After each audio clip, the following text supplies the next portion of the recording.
ओम शांति।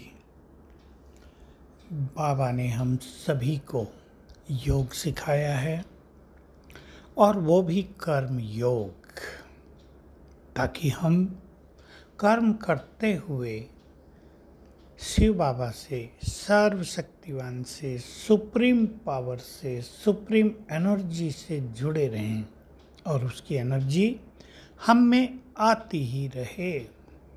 बहुत बड़ा योग है। इसी योग को भारत का प्राचीन राजयोग कहा जाता है।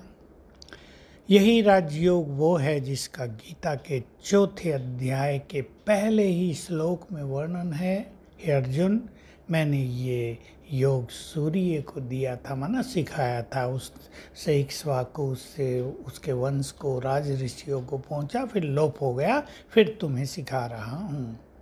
भगवान ने पुनः आकर राजयोग सिखाया है। वो लोप हो गया था कि कैसे सोल कॉन्शियस होकर मेरे से कनेक्ट हो जाओ, मेरे से शक्तियाँ प्राप्त करो, मांगो नहीं। तो इसमें सोल कॉन्शियसनेस का आत्माभिमानी होने का परम महत्व है, क्योंकि जब तक हम आत्माभिमानी नहीं होंगे तब तक परमात्मा से बुद्धि योग पूरी तरह लगेगा नहीं। हमें केवल उसका गुणगान नहीं करना होता है, उसके स्वरूप से बुद्धि को लगाना होता है, बुद्धि को उसके स्वरूप पर स्थिर कर देना होता है। इससे चित्त शांत हो जाता है और अनेक बीमारियां स्वतः ही शांत होने लगती हैं।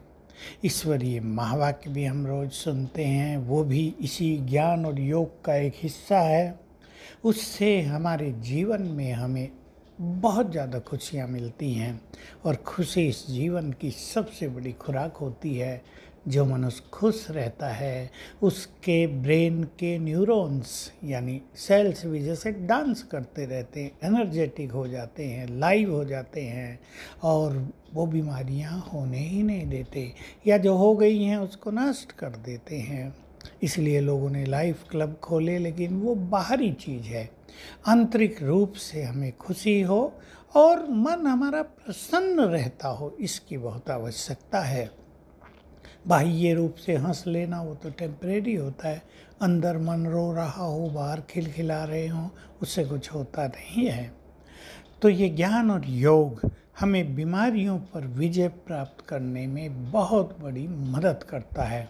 तो सभी संकल्प करेंगे हम पॉजिटिव रहें, दूसरों के बारे में ज़्यादा न सोचें।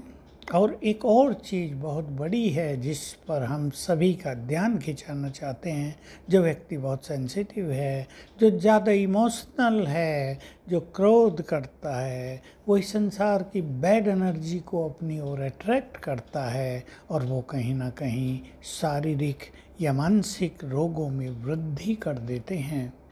हमें इनसे बचना है, अपने को पावरफुल बनाना है। सेंसिटिविटी माना सिंपल अर्थ इसका, जिसको बहुत फीलिंग आती हो, बैड फीलिंग इसे कहते हैं, उस व्यक्ति को सेंसिटिव कहा जाता है। जो जल्दी ही क्रोध कर ले, जल्दी ही किसी चीज़ से प्रभावित हो जाए, जल्दी रोने लगे, जल्दी हंसने लगे, उसको बहुत इमोशनल कहा जाता है। दोनों को पार करने के लिए मैं मास्टर सर्वशक्तिवान हूँ।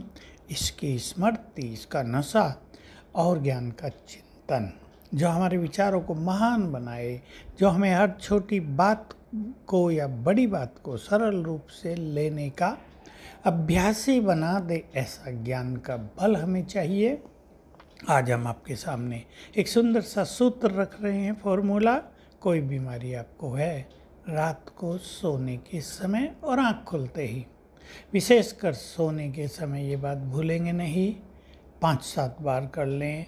मैं निरोग हूँ, मैं निरोग हूँ, मैं संपूर्ण स्वस्थ हूँ, मैं बहुत स्वस्थ हूँ, ये संकल्प कर लें।